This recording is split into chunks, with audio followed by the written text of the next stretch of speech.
கன்னியாகுமரி பகவதி அம்மன் கோவிலில் பரிவேட்டை மற்றும் ஆராட்டுடன் நவராத்திரி திருவிழா நிறைவடைந்தது. கன்னியாகுமரியில் முக்கடலும் சங்கமிக்கும் திருவேணி கடற்கரையில் பகவதி அம்மன் கோவில் அமைந்துள்ளது. இங்கு கடந்த 10 நாட்கள் நவராத்திரி திருவிழா வெகு விமர்சையாக கொண்டாடப்பட்டது.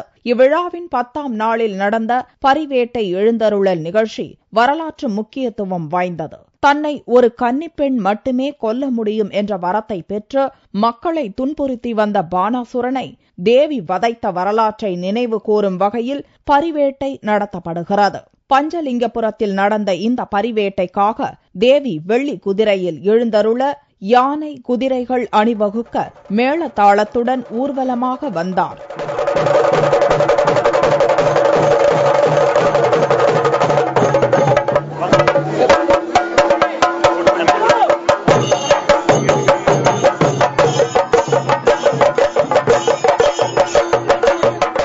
பின்னர் பானாசுரனை வதம் செய்துவிட்டு கோவில் திரும்பிய தேவிக்கு கன்னியாகுமரி கடலில் ஆராட்டு நடந்தது. இவ்விழாவில் ஆயிரக்கணக்கான பக்தர்கள் கலந்து கொண்டு சுவாமி தரிசனம் செய்தனர்.